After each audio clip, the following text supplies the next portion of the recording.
Most of us know what it feels like to feel completely and utterly alone, to feel completely and utterly isolated.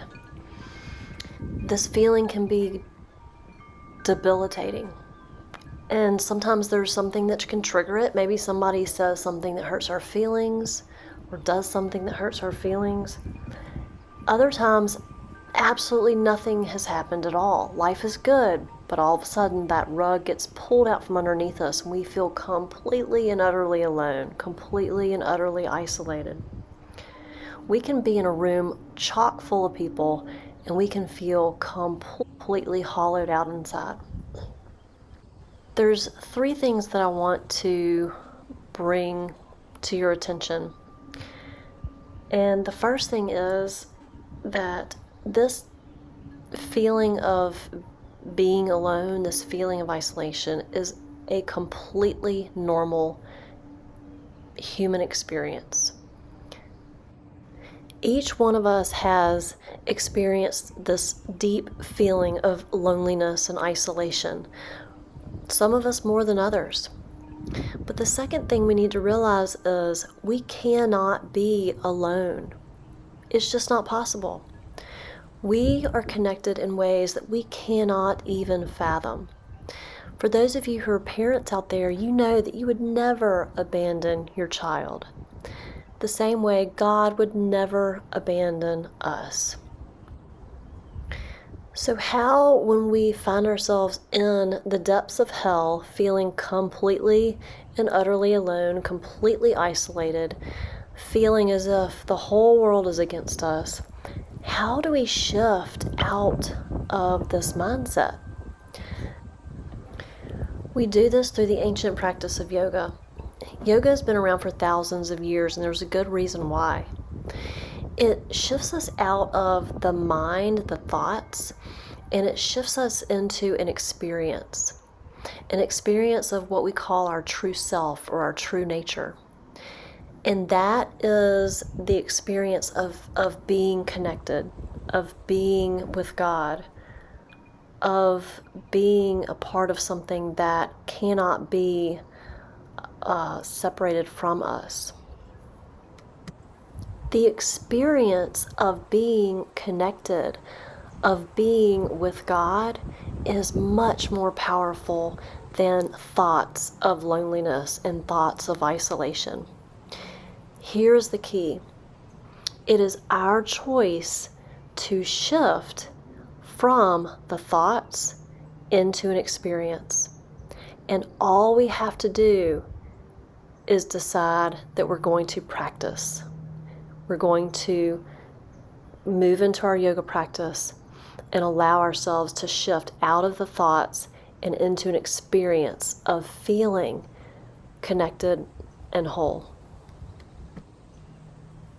So let's prepare for the storytelling meditation, an experience to help us shift from those thoughts of loneliness and isolation into an experience of feeling connected, of feeling whole again, an experience that brings us into the knowledge that God is with us in every single moment. So I want you to take the next few minutes to make a sacred space for yourself to lie down. Grab your pillows, your blankets, whatever you need to get comfortable, but I want you to set the intention that you are creating a sacred space for you to have this experience. So I want you to get comfortable, lie down, grab your pillows, grab your blanket. Get your body comfortable, and then I want you to close your eyes, and I want you to realize that this is symbolic of shifting that focus inward. No more external distractions, all the focus inward on yourself. And I want you to ask yourself, how am I feeling mentally, physically, emotionally, psychologically, spiritually? How am I feeling in this moment on all these different levels? And I want you to allow yourself to feel all of this for the moment. And then I want you to take a nice deep inhale. And I want you to sigh it all out. Another nice deep inhale. And again, let it all go. One more nice deep breath in. And again, just let it all go.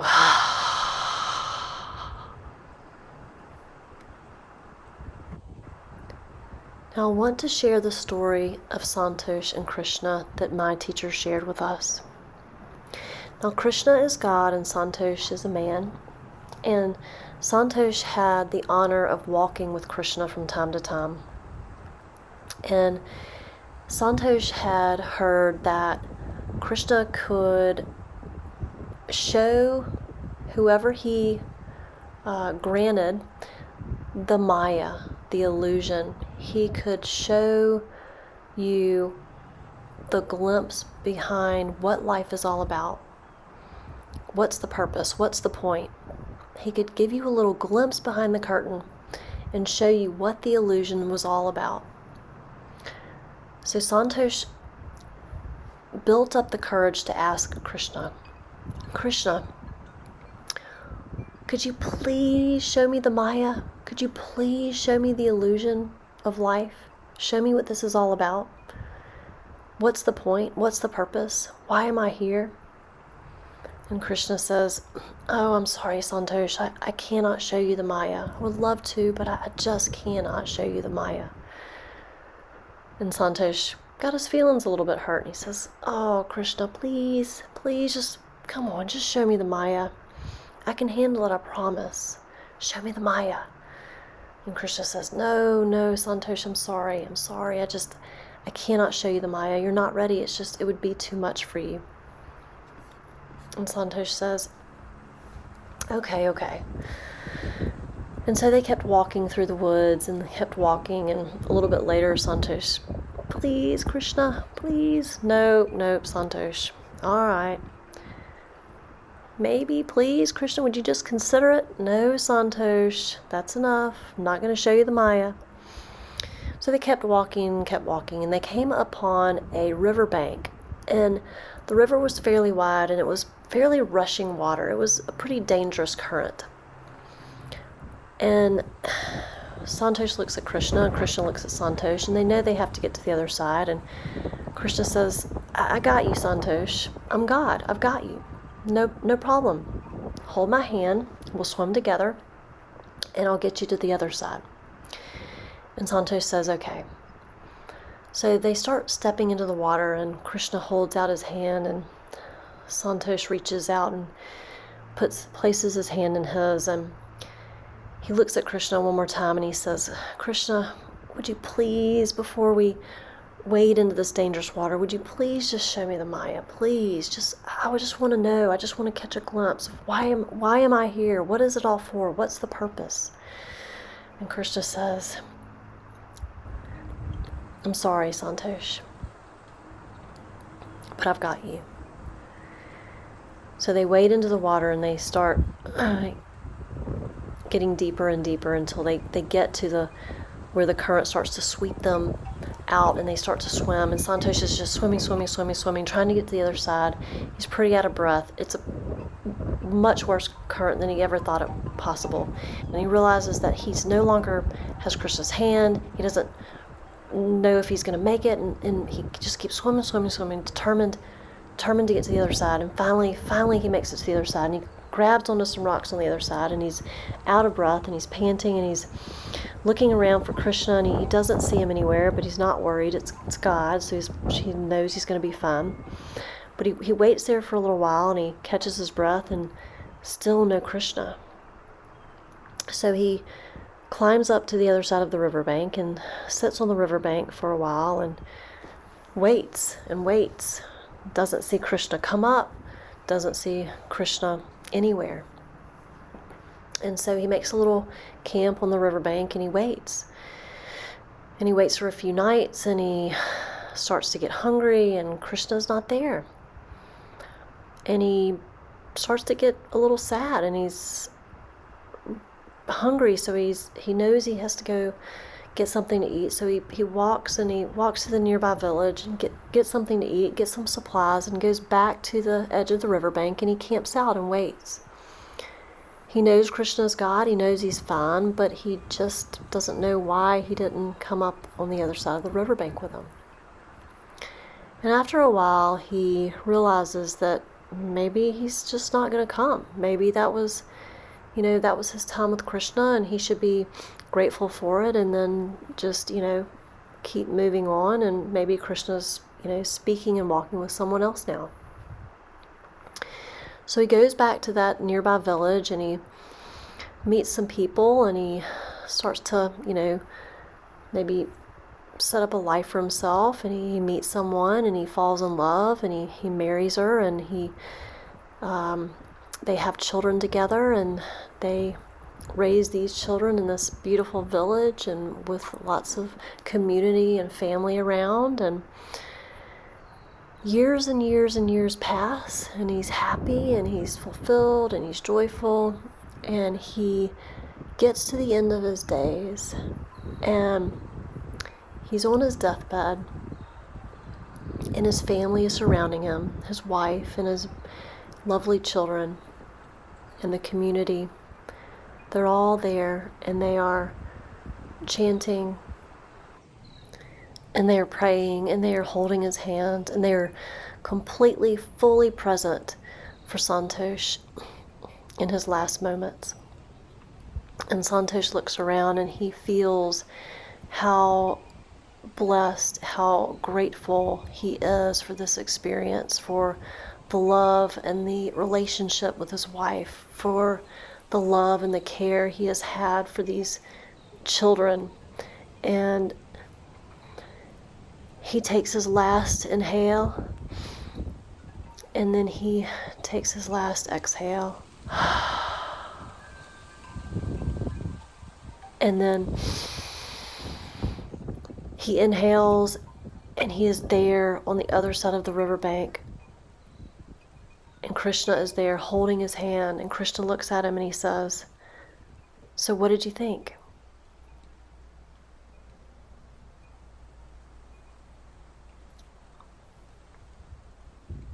So this story hits home for me on a level that I can't even explain.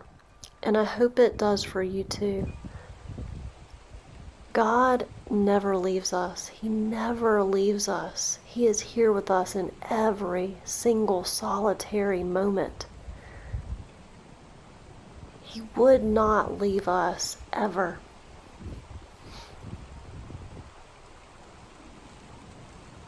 And He wants only the best for us.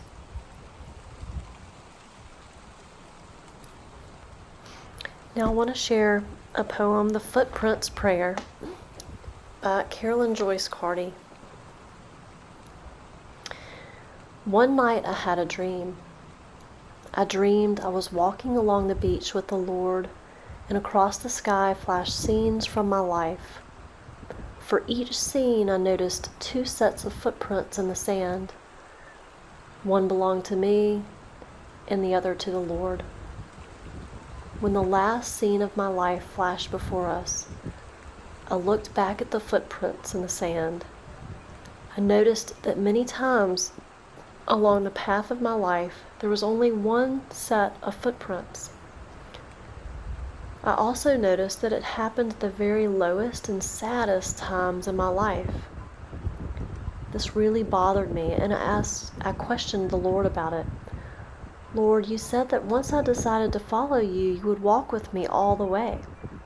But I've noticed that during the most troublesome times in my life, there is only one set of footprints. I don't understand why in times when I needed you the most, you should leave me. The Lord replied, "My precious, precious child, I love you, and I would never, never leave you during your times of trial and suffering.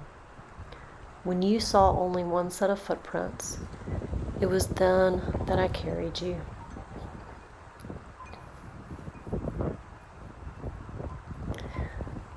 Again, this footprints prayer hits home for us. It reaches us on a level, a deep level of truth, that we know that God would never leave us, that God is here with us every step of the way, and that we are all connected in ways that we cannot even begin to fathom.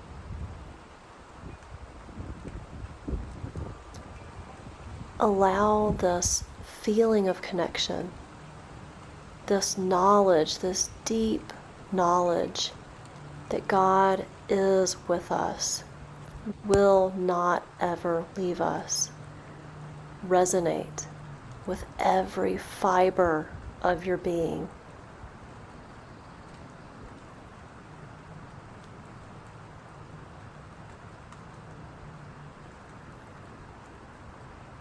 Namaste. The light in me is the light in you. We are all connected. Namaste.